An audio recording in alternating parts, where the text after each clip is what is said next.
Welcome to the Men's Room Podcast, where real men come together to talk about life, fatherhood, marriage, friendship, and everything in between. I'm your host, Chad Henderson, and here we dive into conversations that most men never get to have. Honest, sometimes raw, but always genuine. This space is brought to you by Yellow Umbrella Coaching for Men, where I'm out here doing it all on my own, offering real support, learning opportunities, and life coaching for men who just want to be better husbands, dads, and friends. So, if you're ready to get real, let's jump in. All right, everybody. Well, welcome back to another episode of the Men's Room Podcast. Taylor, it's just you and me today. I don't know if we scared everyone away, but it seems like our regular Friday recording didn't work for folks. But how are you doing? I'm doing great. How about you, Chad? I'm doing really good. It's a little different now that I joined corporate America. And so my timing of when I get busy and when I don't get busy is a little off. We're on the quarter system here. You all are semesters, right? Yeah, we're semesters. Yeah. We do have some 8-week courses. Okay. All right. So you're not quite wrapping up the way that I was thinking. We just finished up quarter 3 here last week, and then our faculty go on net and they've got a couple weeks off, and then we get them rolling again full steam ahead on April 7th. But their classes are only 11 weeks long. Okay. So does that mean you get a break too, or? No.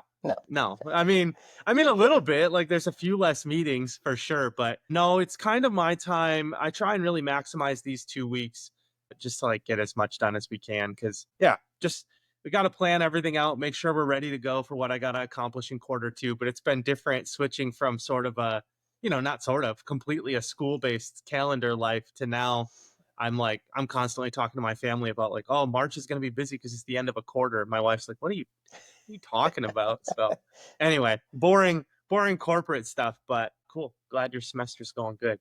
You've been sending me some parenting stuff. We've been talking a lot. I mean, we had some good conversations via text this week. So I was just watching the video that you sent over about sharenting, and I'll make sure that I post for folks in the episode info. But sharenting is, I've never heard that term, first of all. So the term was even new to me, but it was like really mature children in this video having really mature conversations with parents who are really receptive. So I thought everything about this New York Times video, I think that's where it was from, I thought everything about it was good. But what were your thoughts as you watched it? Sharenting is where you share too much maybe about your kid's life on social media. And honestly, I'm very cognizant of this. I'm sure I crossed the line plenty. You do a really good job though. I feel like your kids' lives, I couldn't even tell you what your kids look like. So this is something that's on you and your wife's mind, right? We don't share too much about that, with the wider Facebook online audiences. We do with our family individually. But really my thoughts are kind of like, when I was a kid, someone came over and saw the pictures from me being a baby and stuff. And I don't think people really realize that nowadays, essentially the moment the kid is born, there are pictures being posted online without any say from the kids, basically. I understand it is helpful to send, pictures for people to see and stuff. But anyway, so a statistic, for example, by the time a kid is 5, there's 1,500 pictures of the kid already online, 1,500, is that what you said? Yeah, that's on average. Yeah, that's on average. That's incredible. I mean, but you're totally right. Like, and I'm responsible for this too. I'm not going to pretend like I'm not part of the problem on this. Like, I don't think I share, it's interesting. So I started off with some pretty strict rules about what I was even allowed to share about my kids. Our situation's a little bit different, not to share too much about my own kid's story, but we started off as foster parents. We adopted our children. So they moved in when they were 3 and adopted when they were 6, right? And we're 9, they're 9 now. So they've been with us a while. But at first, when you're serving as a foster parent, you actually sign paperwork. Like you're not allowed to let them be in newsletters at the daycare, for example, or you don't post pictures. But then I feel like once the adoption was complete, like I'm sure I played catch up. I was like, I want to show everybody, what's happening over here. But I get where parents are coming from. But I guess I never really thought about, it was cool to hear the kids talk about the impact that it has on them. I think if you just ask, that's better than what most parents do. Um, and a lot of parents, they'll post like embarrassing pictures too. Sometimes parents post pictures just to get likes, and that alone to me is a little bit sad, to be honest. Yeah.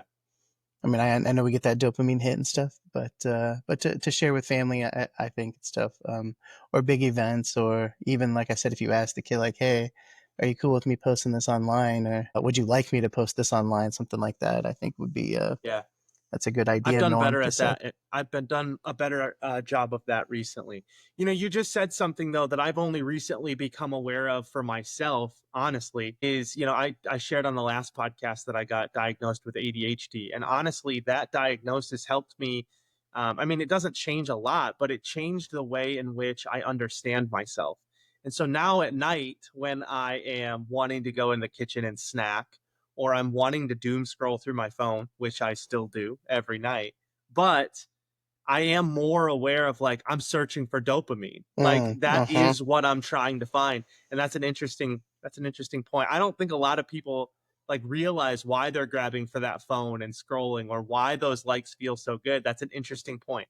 Yeah, it's a little sad to think about how social media is using your psychology against you. They're basically trying to find ways to get you hooked on the dopamine, and one way it does that not a lot of people think about. Well, I think many people have thought about the idea that likes give you dopamine, so you post to try to get more likes, and that alone can Sure. be addicting.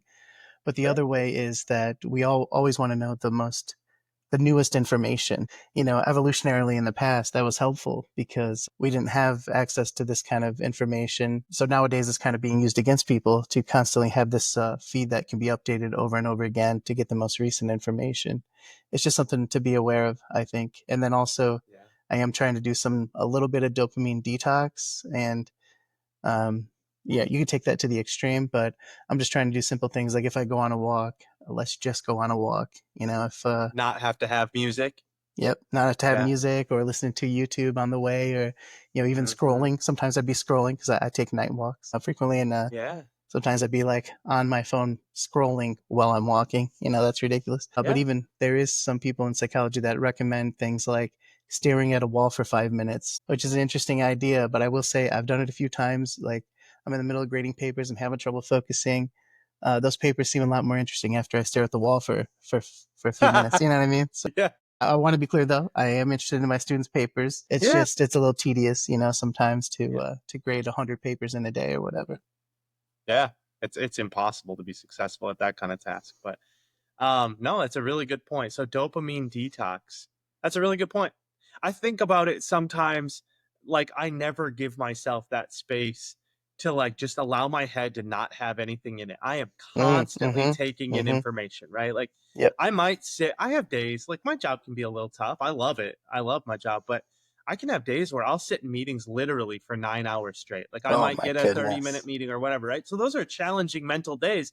And then I walk outside and I immediately put headphones in and I'm just consuming more. And then at like 7 o'clock, I'm like, man, why do I feel so exhausted? Like, well, you haven't stopped taking in. I just been consuming Yeah, everything yeah. all day. Like, you got to stop. I think part of That's that is why. if you sit with nothing, you allow some form of memory consolidation. You allow some form of processing, introspection, kind of being able to take it all in. And that really is valuable. And they've done studies and found that kids do that a lot less, and that there are effects of that. And one of them is less. One study suggested less empathy from that, which I think is Yeah. is interesting. But yeah, I think it is valuable sometimes to just do nothing. I say that, but it's really hard to do, right? It's hard to do. Yeah. It is. It is, I think. I mean, because some of it, and I'm not telling you or probably listeners anything they don't know, but like when it's finally 10 o'clock and I know I should lay down, like I know I would benefit from going to sleep right then. I might even be tired, Uh-huh. but I'm like reclaiming that time for myself. Like, Right. no, this is the first time anybody's left me alone. I am gonna go and like I'm gonna spend time on all of the social media sites, and that's where I get it wrong. I could repurpose that time better, but yeah, we're guilty. I mean, I agree with you to a point, but there is a time of self care that is reasonable. I think now, unfortunately for me, and maybe this is true for you too. I don't know, but I go a little over that time sometimes when especially if I'm scrolling. Like TikTok, half an hour can be gone. Whatever social media you use, it can drain your time if you're not paying attention to it. So I put a timer on the apps that where that happens on. That's smart. You use like an app for that, It's or you built just into like have a the timer on your phone? Android. Yeah, it's built into the to that, which is nice. But Yeah, that's cool. but even that, it How? doesn't always stop me because I give myself enough time to where I still could waste. You know what I mean? Or you can Yeah. add time, so you can go in and change it. So Yeah, yeah. Even then, yeah, I think I had for a while. I had turned a blocker on my work computer, so like I couldn't open up any social media. And I think it was like within 3 days, I was like, oh, I can just turn this whole thing off, and like then I can access everything I wanted anyway, which defeats the purpose. But it's kind of funny. I feel like such a hypocrite at times because I'll tell my kids like, no, you're not. I mean, we don't allow technology on weekdays. Like we're one of those cool. parents. They get technology time probably more than they should. Gregory loves to watch Saturday morning cartoons and like they love, a little bit of tablet time and all I didn't that. even know they still had those. To be honest, Yeah, the old yeah. school I like mean, I don't know if recess in the he's watching morning. them on like cable. I don't think my kids understand how commercials and cable work, but yeah, he goes on Netflix and finds his normal cartoons and all that. Okay. What's your guys's? I mean, what's your rules with technology in your Yeah, family? we How do you don't handle it? we don't have a lot of time for that. They do watch movies every Friday, um, Yeah. so they're very excited tonight. Um, Yes. watch It's like the motivation to Inside get Out for through the the first week. time last week. Right, exactly, and it's a good thing that you can take away as a form of punishment. Well, when I say that though, the only downside to that is it can be a punishment for you and not just for them too, right? Because that Exactly. hour and a half Yeah. is Yeah. nice. My wife one time was walking out there. I think I've done this to her before too. I'm more careful about it now, but I remember she was like going to be gone for the evening and she got upset with the kids and she took away tablets for the rest of the day. And I was like, the hell you did? Like, what? Like, wait, you're going to be gone. What are you doing? And keep in Oh, yeah. mind too Hey, that my kids are a little bit younger than yours too, so that's right. I That's do right. have I've got one 9-year-olds. that Yeah. is 8 that she has a day where during nap she has some iPad time. Yeah. Is your 8-year-old still napping? No, she doesn't. Mine. Yeah. My 6-year-old does not nap. My 3-year-old is napping right now, which is why I try to be a little quiet. By the way, Yeah. No, that's cool. You mentioned though Inside Out. I could talk a whole That's a great movie. Have you seen it? I just saw it last week for the first time. I saved it to watch it with the Taylor. kids. I know my students have suggested to take my psychology card away for not watching it, Not but having watched it. yeah, for Oh, not it's having watched it. good. It It's was good. really good. I have a few critiques, but overall, yeah, I What really kind of enjoyed it. critiques? What do you I pick up think on that you're like, wait a second? so. The main thing I think is just that, and this probably sounds weird coming from me to say, but there could have been a little less focus on the theories in psychology. Like I love theories in psychology, but I would like to see a little more of her before they moved and a little more after. Like Yeah. I feel like the tone would have been a little more joyful and stuff if they did that. I think that's the main thing. Yeah. Have But have you overall, it was seen great. you haven't seen number 2 yet No, then? I have not. You haven't seen No, Inside Out no, I 2. have not. Ooh, you're in for it. She's a little older. They introduce a new character comes in. I mean probably a couple, but when anxiety came in, that's where I was Oh, like, I can relate to this fella. Like this guy's funny. So I joke with the kids that if they ever find a little anxiety stuffed animal, I'm gonna put it right up here because I can relate. I can relate a lot to it.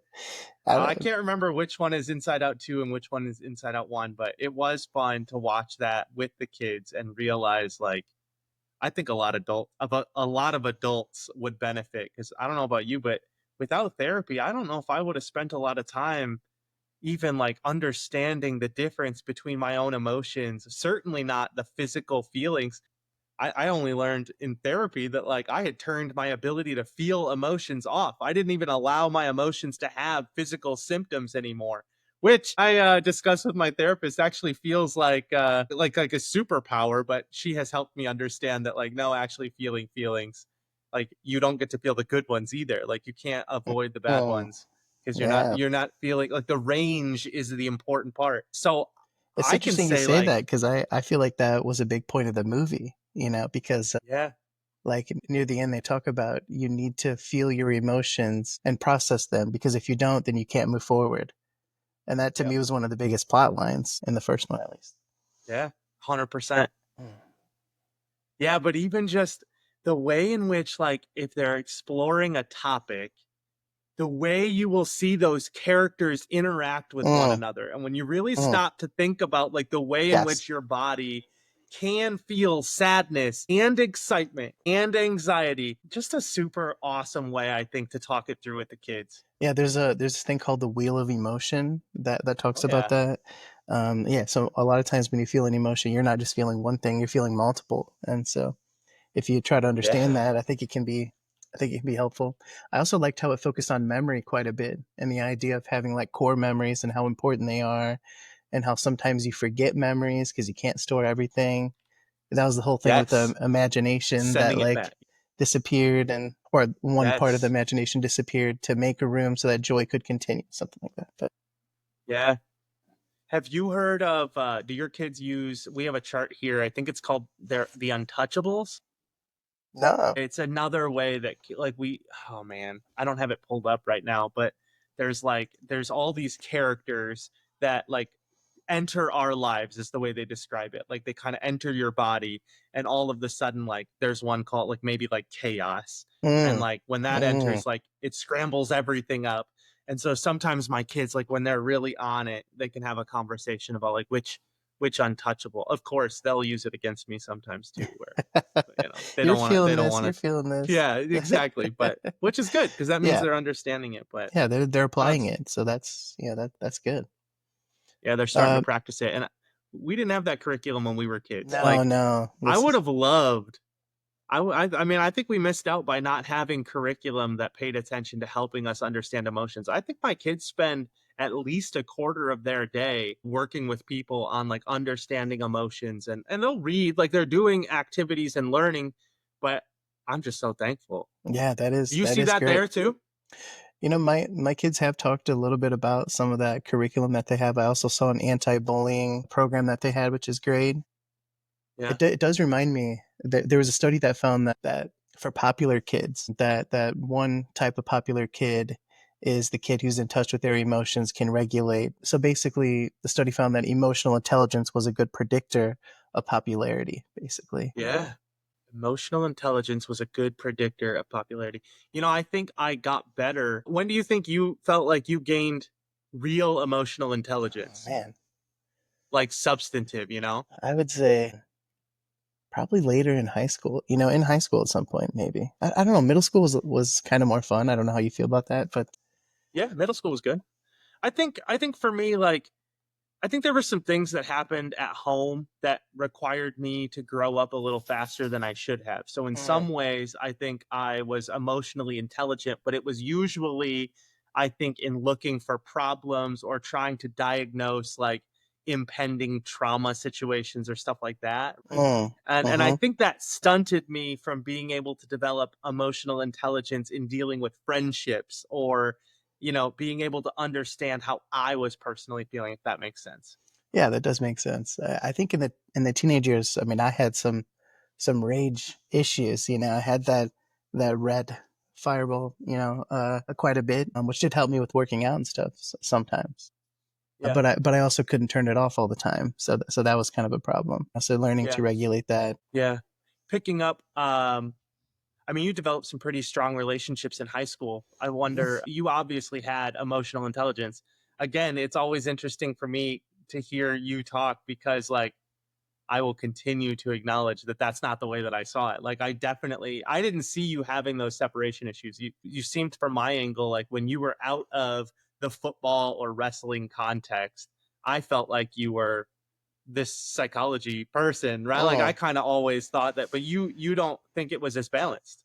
No, no, there were times where it wasn't. I think there were times where it was, but maybe it was wrestling season. Cutting weight is a good example where that was tough. I mean, if Yeah. you're hangry, that affects you. But there were times when even the people I cared the most about, I would take out the rage on. I'm really good friends with my little brother Logan, and overall we had really good relationship. But there were times where I just couldn't control the rage. Maybe I did for the most part though. But Yeah. No, that's an interesting perspective. Logan deserved it. You're good. He no, turned out no, fine. He needed that. He for sure needed that. he did He's not great. deserve it. He took enough of a beating from the older two that he needed a friend and some empathy, which is mostly what he got from me. We're good friends now, and I'm really That's thankful cool. for him. So Yeah. Yeah, that's really cool. But you've and I know some folks like this. I don't really have this experience and that's totally fine. I moved away and whatever, but you've maintained a pretty close group of friends even from high school, right? Yep. Like your core group, you guys went on trips together, like you kept that Yeah. going. How has that changed? How has your relationships and conversations changed? I guess I'm taking it a different direction, but No, just that's kind of okay. curious. So Kyle Summers cut my hair Hey, over I see the he's weekend. doing things, making dual salaries as a firefighter and a hair. I love it. I wish I was down there to get my hair cut by him. He does a good job. Yeah, me and Petty talk quite a bit. Eaglin, those are that's kind of my core group. We have a friend chat. Yeah, Yeah, I mean cool. it has changed quite a bit since I've been, in the parenting and teaching thing. It is a lot to juggle. I don't see them as much as I wish I did. I don't know how Yeah. you feel about that, but Oh yeah. that alone is a struggle. I mean I would like to thank them for um, their patience and stuff with me sometimes because I feel like I could probably do a little more on reaching out to them and staying a good friend. It's not enough Yeah. to share posts. You could just give a phone call. You could try to take a lunch or whatever. I could do Yeah. that a little more honestly. Sure. Sure. I think I find though that like I shy away from some of those male relationships because sometimes I just want to talk about real stuff. Mm, And I mm, mean, I'm not accusing your friendship group of this, but like, and I may have mentioned this previously, but I'll go on the golf course and I've got a couple, couple regular buddies that I'll play golf with. And sometimes I will bring up something like kind of serious and I would like them to ask me some follow-up questions and like show me some interest that they want to know. Like I've got some health stuff or I've got, yeah. and I find it really hard. You Like a just need to lot of message folks me, are just Chad. You just need to resistant. message me, That's and what I'll start we can doing. have that conversation. No, with my friend group, and there are a few other people, but well, we have those deep conversations. But I do know what you mean. I will say, even when I was younger, I kind of felt like that with my dad. To be honest, that it was kind of like that superficial, like, how about those bears? Yeah. It's a little different now. I feel like, but which is great. But yeah, that can be a struggle with men, I think, sometimes, is they don't talk about those deep things. Maybe my students, because of what I teach, they're a little more open to that. But yeah, it is Yeah. Just interesting the to think nature of about. them finding their way to your classroom might entail that. Yeah, I mean, I just think like honestly, if you were to go back to high school, if you were to try to have those conversations, like what were we throwing out? Like you were saying, oh, that's gay, right? Like I cringe obviously when I think back to it, or even I'll still sometimes hear it. And I'm like, man, that was just such I know that was a regular part of like what I would say if somebody was trying to like cross the line of what was socially acceptable for guys to talk to other guys. You'll even sometimes still see it now with like hashtags to call out I'm not trying to like you almost have to name it if you're just trying to be friends sometimes. And like there are topics that I want to talk about, not with just my wife. I love her perspective. I love sharing with her, but sometimes I wouldn't mind talking to another dude about something Mm, really serious going on. It can be hard to break through. mm. Yeah. I I feel don't know. like That's been maybe it's the psychology thing, but like, and even if I just tell people what I teach, they instantly go like, "Well, don't analyze me. That's not really what I do." Just. But anyway, I guess I don't struggle with that as much. Maybe it's because I have those close friends that I've had for years that I can just reach out to them and say, "Hey, I'm struggling with this." Sometimes I will say one thing that can be tough about that is there are things with parenting that I struggle with sometimes, and not all of my friends are parents, which is cool. But I don't want to bother them with those things. So maybe I'll reach out to the few friends I have that are parents about things. But yeah, yeah, tough stuff. Getting older is strange. I would it agree is. though that my conversations with my dad, I've tried to be more intentional as we both get older. My dad just turned 65, and so I am more intentional to make sure I'm not only talking to him about sports. That is a thing that we connect very easily on, Hmm. but I've been trying to do a better job of asking questions about like what is it like, what is aging like? What am I supposed to expect next? Because I remember when my dad was I'm turning 39 like next week. I remember when my parents were 39 and they were right about some of the things they were telling me like you'll understand when you're older. Well, guess what? They're still in the place that I'd like to get to like if I'm blessed to live that long, Right. Right. like I want to experience that, but also it's scary. So I'm glad to hear that you're having the same thing where your relationship is maybe changing a little bit. Yeah, Are it you is. more Yeah. intentional as you go into those conversations too? Yeah, I try to be. And I notice my dad is too. And sometimes, like, even if we talk politics, it's like, wait, did I get some of these ideas from my dad? Wow, I had no idea. Like, because we Yeah. shouldn't talk about things. Yeah. Yeah. Yeah. Yeah, I try to be more, a little more. Hey, let's not just talk about the Bears, although we can do that. Let's talk about world events or just. I Bears guess I suck. haven't really done like the aging thing, but maybe I should. Like, what should I Yeah. expect here?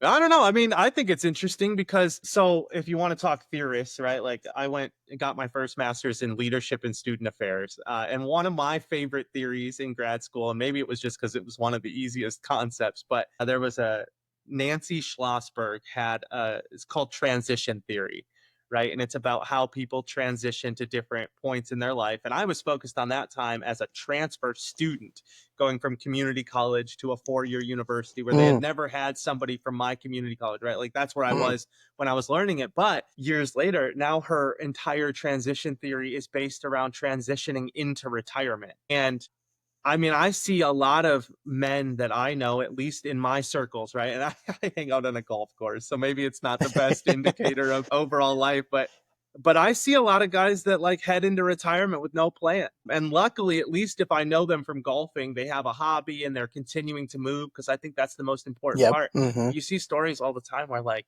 a coach finishes his career late and then passes away in the first Mm. 4 years that he's retired. And I don't know, St- I guess that scares stay me. Like I active. want to Stay go into active. You retirement with a gotta. plan. Yeah, yeah. One of the things we talk about is how much it costs to retire, and if you do that math, I mean, it's a little scary. Like how long do you want to retire? It's a simple thing to think about. If you think 20 years, which I don't even think is like expected at this point. But if you did that 20 times, if you think $50,000 a year you need to live, that's $1 million. So Yeah. maybe that's Yeah, why. and I want more than that. It's Right, you always want to my have more thought. because Like, you want to. Right, because you want to travel yeah, and you want to. exactly. Yeah. So that alone. Yeah, But that's a then tough one. there's another thing, and I'm thinking about my grandpa, how he always went to coffee with his buddies. So even after he retired, he would get coffee with his buddies. But then, unfortunately, they started to pass away. So it started to be like him and just a few other people. And eventually he stopped doing that. I think that was something that was really keeping him going. I mean, he would get up at like 6. I don't know exactly how early, but My grandpa too. yeah, and go out to Yeah. coffee. And Yeah, my man, grandpa it's, would walk around the neighborhood and have coffee with different people. He oh, knew who wow, got up at that's what time, awesome. and they're yeah. But as you said, like that as friends got older, and like it's a different mentality. You're going through something that I can't even relate to yet, so it's Mm. not like I can understand it. But that's got to be hard. My dad texted me yesterday. I don't know if you ever knew Dr. Palumbo from Sauk Valley Community College. He What? That was, name, that name I does think sound he was familiar. either, I think he was psychology, honestly. So Okay. they Yeah. probably know him pretty well. But he was one of my dad's favorite teachers, and he just passed away, right? And like you're constantly, like my dad has said like sometimes now he'll think about a friend and he has to try and remember if they're still alive. Like that's different. Yeah, That's that hard. is. Like, Yeah, yeah. and that must be That a would be tough. struggle to talk about. Mm. I don't know. So if Yeah, we're I having think this problem talking about kids, I just think right. like, man, if our dads still don't have that skill set or still don't have the people to talk to, like, I don't know, that Mm. gets worse as you get Mm. older too. Well, maybe people do open up as they get older. There is a few theories that suggest that people, for example, tend to revert back to a little childhood like state when they get older. Like, I Yeah. guess I'll just put it this way. I feel like one thing I respect about elderly people is that they don't really care what people think about them. And I Yeah. respect that because, like, Yeah. they're just trying to live, and enjoy their life. So maybe when death is around you, you try to enjoy the time that you have a little bit more, right? I Yeah. think there is some positive things from that. Obviously, that is overall sad, but Yeah. Yeah. I mean, I envy when older folks are able to do a better job of just like enjoying the moment. Like yep, when yep. sometimes, my parents will come up and my dad will remind me like, "Hey, like there's they're just being kids. Like they're going to be Right, right. fine, right?" And in my head, I'm like, "Man, if I don't handle this discipline correctly, like Hmm. they're going to end up in the worst case scenario." And the reality is like I think they also have a vision backwards of like nah, you can mess up a lot of stuff and mostly it ends up okay. Like, I just wish I Yeah, yeah. had that sort of wisdom or comfort Because that kids everything is going to be all right. kids remember the overall picture and not each individual moment, you know. Yeah, And if the overall picture is you were there and you cared and you show you cared and you were at least mostly reasonable with the rules, you know, I think they're going to develop in a good direction, have that positive memory. You know, I got home from work yesterday and my son made me a book, and the book had 2 pages, and the first page was Daddy play with me, and that like hit me right away, right? And the second one of was course. Daddy goes on a walk, or me and Daddy go on a walk, something like that. Oh, And anyway, just it's that's adorable. what's important to him. Yeah, that's what's important to him, and that's what he was looking Yeah, forward to, I guess, for the weekend. Maybe I don't know, but it's on his mind. yeah. Yeah, it's interesting. I also think going a little bit further, I think as I get older, uh, we understand our parents' experience better, right? Mm-hmm. Like, it's easier for me as a nearly 40-year-old man to understand the effects of generational trauma, Mm. or, like, because my grandparents went through something as a kid, right? Like, their lives weren't great. Like, I wouldn't have wanted to live in the 1920s or whatever Right, right. personally, like, Yeah. not an easy time. And then they went through stuff. They never learned how to manage their emotions, so they certainly never learned how to teach it to their kids, who are my parents. And my parents are just trying to hold it together, like, so I think It's that understanding too, like, you start to like piece together, like, they really did the best they can. And did they screw up? Like, yeah, they screwed up for of sure. course Like, just like humans I'm make screwing up. mistakes. We all do. Now that is inevitable, and to have grace for that for them, I think, is good. But also, you should have it for yourself too, because you're human. You know, Yeah, you're gonna have moments where you make a mistake, and you just try to learn from it. yeah. It's so true. And that's a lesson that I'll probably be able to accept in 10 years when it's 8 years too late. You got to try and like take it in. And I I mean, surround myself with, like, it's easier for me because I grew up loving country music, right? Which mm, not everyone does, but there's a lot of songs in country music about, like, appreciating the moment and not letting it pass you by, and like, you're gonna miss this kinds of songs.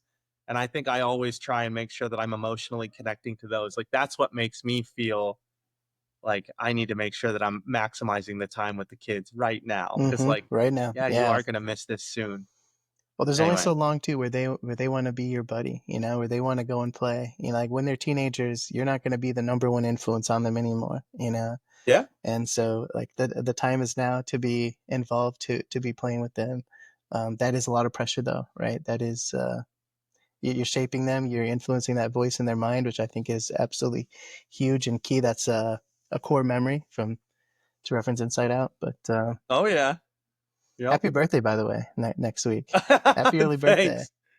Thanks. It doesn't work with you because you know how old I am, but I've been telling people here I'm 43 for like a year. So that way, turning 39 next week doesn't feel so bad. I'm also watching all of our friends in the class ahead of us as they're turning 40, and I'm just Mm. thankful I'm not quite that yet. But um, yeah, thanks. When if you're, I am I am older than 39. you? I am Oh, 39. you are 39. Yeah, All right. yeah. What No, doesn't you'll feel be a lot joining the different, club. does it? No, no. You know, but it is Yeah. like holding on to that last year a little bit, feeling like, well, 40 is coming. Um, Yeah. I think there is some Sometimes I extra think motivation. You know, it's like, all right, hey, I got a little lazy in taking care of myself in some ways. Yeah, like let's get back on it. Let's get back in the gym. Let's try to get make sure I can be around for a long time. So some of those things we talked about maybe helped to motivate me too. But Yeah, I also start to think a bit more, man, this isn't the direction I plan to take this at all, but I also start to think a bit more about, like, what the next portion of life looks like. I'm mm, not getting ahead of myself. I'm not mm-hmm, trying to mm-hmm, like wish my life mm-hmm, away, but like, there is, like, it's tangibly, like, my kids will be 19 in 10 years, mm-hmm. right? They'll be graduating from high school, and then I'm going to enter this next period where it's Keelan and I again, Yep, and yep. starting to think about, like, man, like, I'm lucky to get there, but also, like, what do we want that to look like, and what's that gonna be like? Because the dynamics even gonna change well before then, where the kids are old enough that they don't want to hang out with you, or you Mm-hmm. can leave them behind and go on a date night together, or like, the relationship can change again.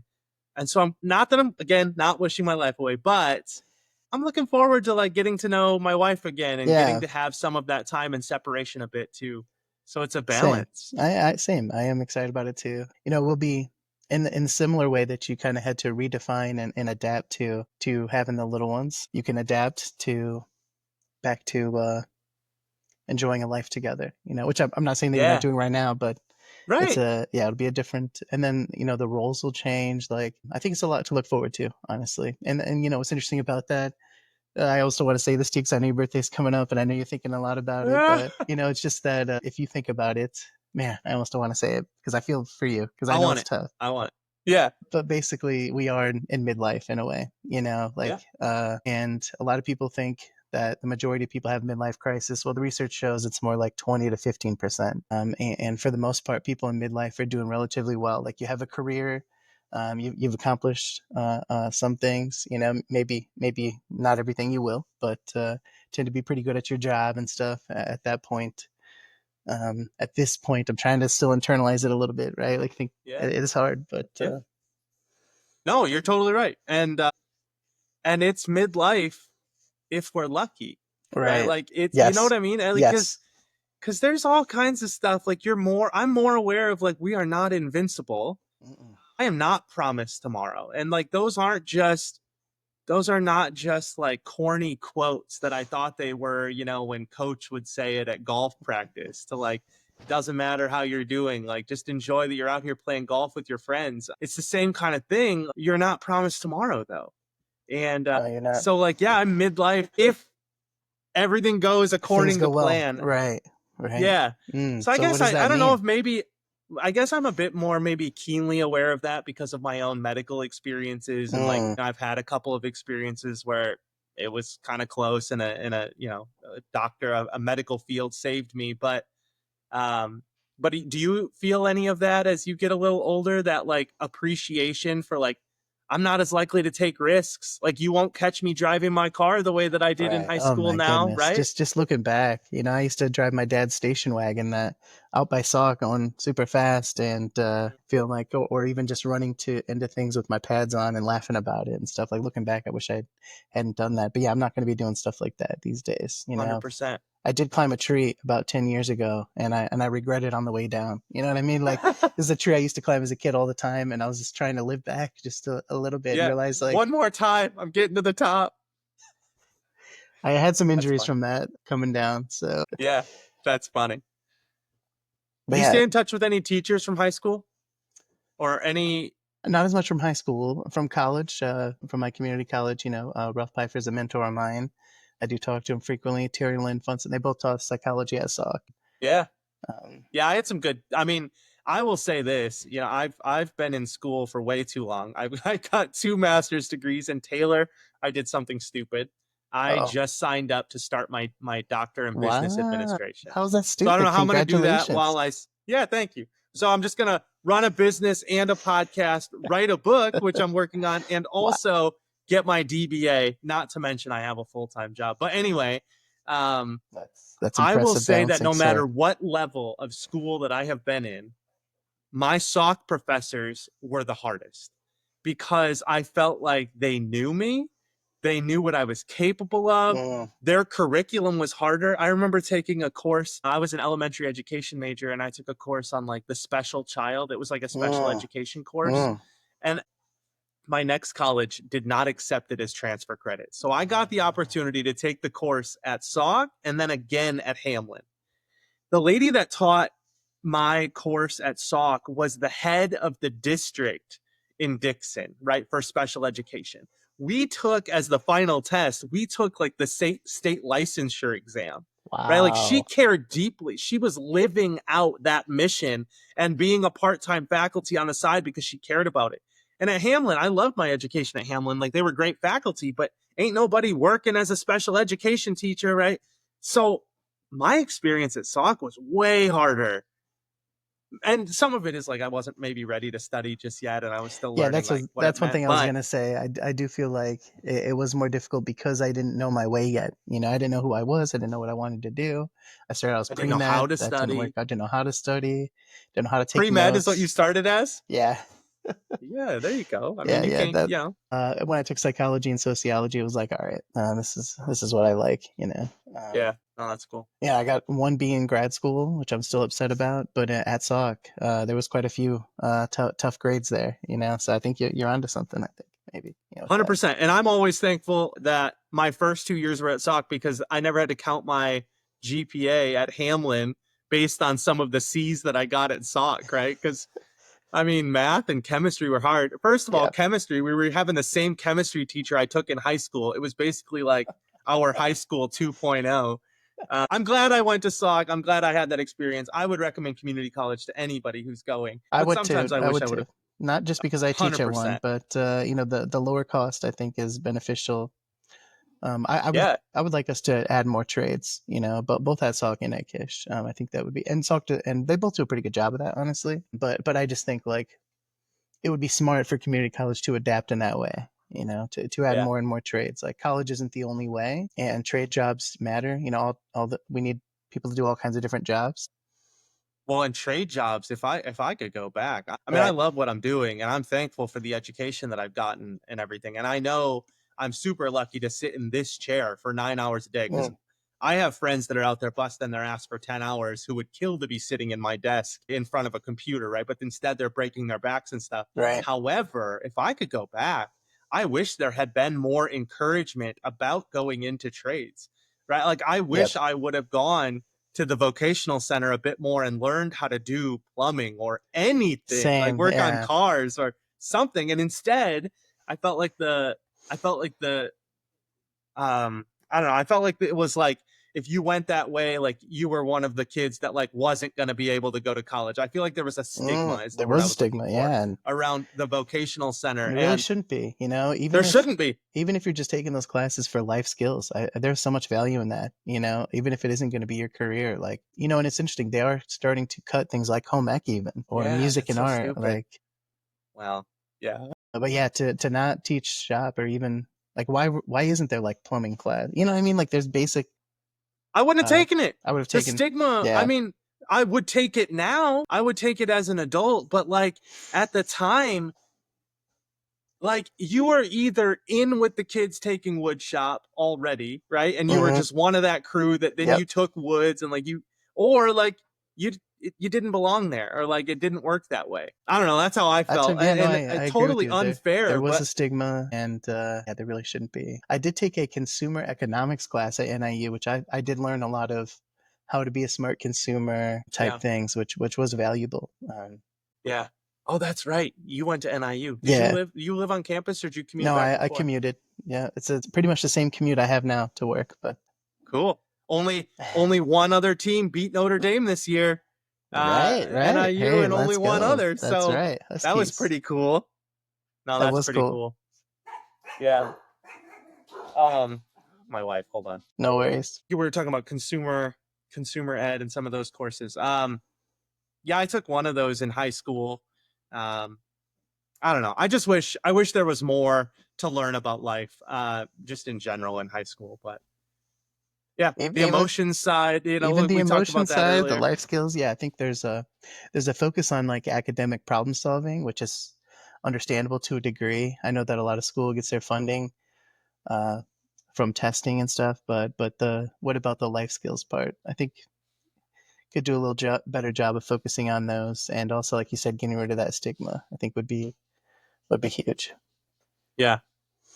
Yeah, I don't know if maybe some of that happens and I just wasn't developmentally like ready for it Yeah, perhaps. yeah, it Like could I be. remember taking health class my freshman year, but it was more funny at that point than it was like I was accepting the message. Now I got it. Like obviously I didn't end up getting anyone pregnant in high school, which is like the biggest message I feel like making you did you ever get a baby think it over in high school? Did you What like is where you that? would Like take the the baby live home baby and then home? you'd have a little key, they would You know, cry and you'd have to take care of them? I don't think that I did, honestly. I would have been open to it. You know, I played house a lot growing up because, you know, I was kind of interested in parenting and stuff. But yeah, I don't think I Think I ever did did. it one I think I had it for like one weekend. And I mean, it's hard. It's certainly hard. It was certainly like nothing that I wanted anything to do with. I've heard now, yeah, I think I've seen it on TV. Like they'll give you an egg and you got to take care of the Right, egg an all week egg, or something. I don't know. a bag of flour. Yeah. I've heard they, yeah. Yeah, Yeah. my students, they some of them are doing that. I will say a lot of the schools in that area, they do seem to be doing some of those life skills thing, a little more of that. Yeah. Also, they did mention too that the whole like jock and band and like the different cliques and stuff, that there's a little less focus on that. So they said there's a lot more Cool. crossover, which I think is good. A lot of my classes have mentioned like it's not as divided as it used to be, Good. and that is good. Yeah. That's good to hear. I mean, because even in athletics, we were pretty divided. I wore a Right. basketball shirt into the My gosh. wrestling gym once, and and I'll never make that mistake again. But I think I see more support for like, That was so your silly though, friends in man. It was other sports. Well, all of it was, yeah, but it was the culture. Like it was the yeah, natural culture, especially when I mean, I think in our particular situation, the basketball team was sort of held on a pedestal compared to other sports, and that really did not bode well for other sports, especially since other sports at our high school we were small. So a lot of other sports struggled because the basketball players weren't playing the other sports, right? right. Like if you would have had some of the basketball players on the football team, I think we probably would have had even more success. But yeah, there was a lot of competition. I was struggling because I was in band and manager on the basketball team, so not on the team. But I don't know. Yeah, there's definitely like you had different cliques. The theater kids were definitely separate from the others. I'm glad to hear that that's getting less and less, though.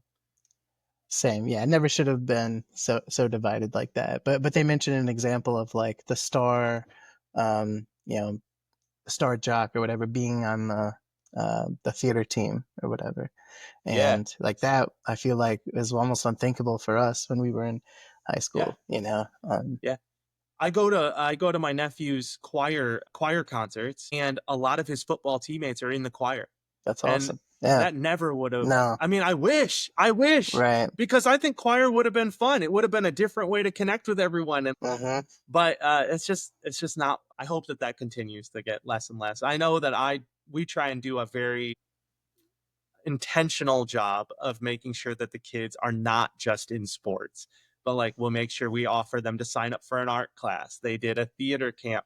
Again, just trying to make sure that they're not picking the sports that I picked just because I picked them, but like giving them exposure to a lot of different things. Oh, Anyway, you're not trying to hopefully live millennial. through them. You're not trying to. Oh no, I'm actually trying to do much of the opposite. Yes. Like, Same.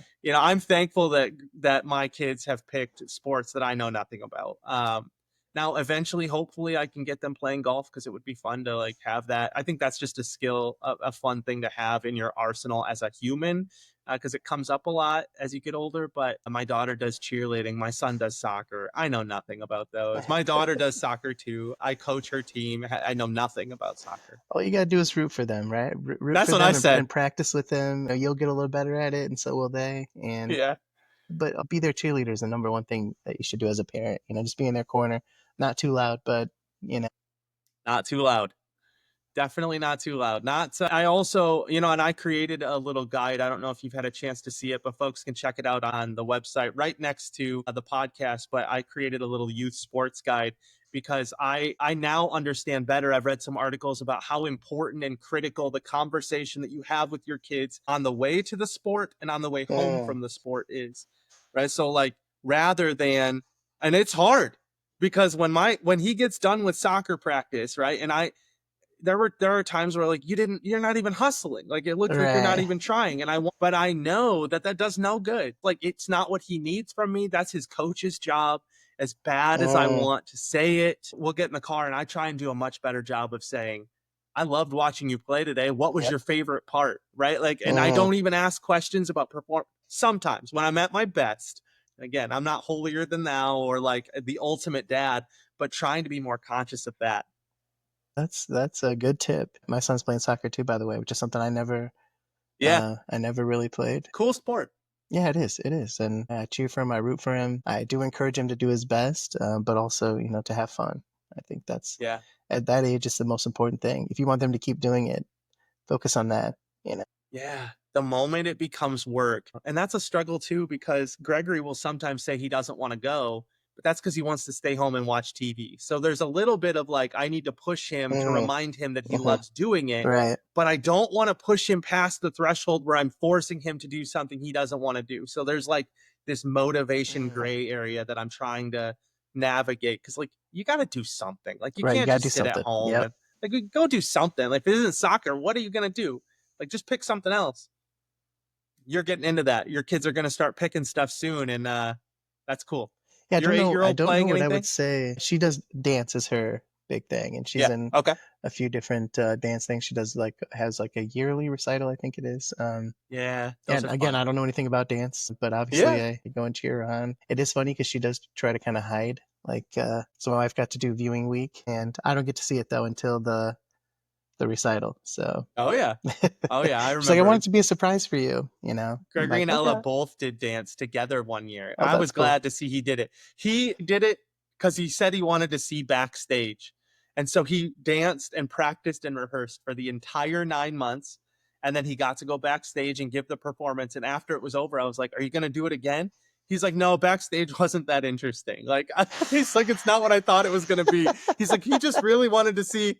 I'm like, we could have just gone and I could What have does just it look showed you like? backstage, man. Like, it would have saved me like That's $1,000. funny. But Yeah, I don't no, know that's what I fine. would Well, say if my son wanted to play football. I'm not sure. I'm not sure what I would say. You know, it's yeah, I was gonna ask. I was yeah, literally gonna ask yeah. you that. That's a tough Man, I one. think I would try to. I want first of all, I want to encourage him to do what he wants to do. That's the number one thing. You know, that's important. But yeah, when it comes to that, like there are risks, and that would be tough Are for you me. mostly and I'm mostly thinking about head, right? Like when Yep. I'm talking Yes. about that, I'm talking about head injuries Yes. and what happens, because I just think back to like, okay, we weren't maybe getting hit that hard on tackles, but like we were doing stupid shit in 7th grade, like smashing our face masks together. Exactly. I did a lot of You know, that. like I'm sorry to everyone that I did that too. But yeah, yeah, even you owe a lot of people some face I do. bashes or Some apologies. Some some apologies to apologies them. for sure. Yeah. Yeah. Looking back at yeah, I wish I had not done that.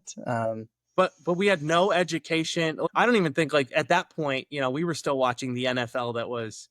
I mean, Troy Aikman had like 9 concussions and Oh my gosh. was still playing You know, and winning Super the brain Bowls. is soft butter. The skull is hard. It doesn't even have to be a big hit. It can be small hits. Even a side note that even heading the ball, research shows that can lead to CTE if people do it 100%. enough. So take Yeah, care of I've that seen brain. You know. some of the more serious cases of Lou Gehrig's disease come from that frontal lobe injury. I think that's how it happens, and it's mostly from headers. So I even worry about soccer once he gets to the age where headers aren't allowed at 9 years old. But I think Mm. once they turn like 16, maybe, or in high school, it becomes available. And I'm like, man, I wish I would again. Like I feel like such a wimp or like such a dork saying it, but like if I need to make a It's the decision to safety of help your you. kid, Yep, though. You exactly. know. I got to And protect you when you don't have the ability do you to want to be think the about tough protecting guy, yourself. or do you want to protect your kid? You know. Yeah. That's yeah. Making some tough calls. Well, Taylor, this conversation was a blast. I know we got to get going. That hour went by really fast. It It's did. always good to talk to Good you, to my talk to man. you too, man. Good luck. And I will see Happy you in birthday. April when I'm 39. Thank you, sir. Yes. All right. Take care, Taylor.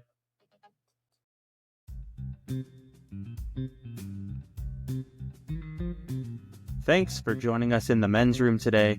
We hope these conversations leave you feeling empowered, less alone, and ready to take on life as a better husband, father, and friend. Remember, the men's room is proudly brought to you by Yellow Umbrella Coaching for Men, your destination for honest support, practical coaching, and community. If you're hungry for more learning opportunities or want to find out how individual life coaching can help you grow, visit yellowumbrellaconsulting.com. Until next time, take care of yourself and those around you, and we look forward to seeing you in the men's room.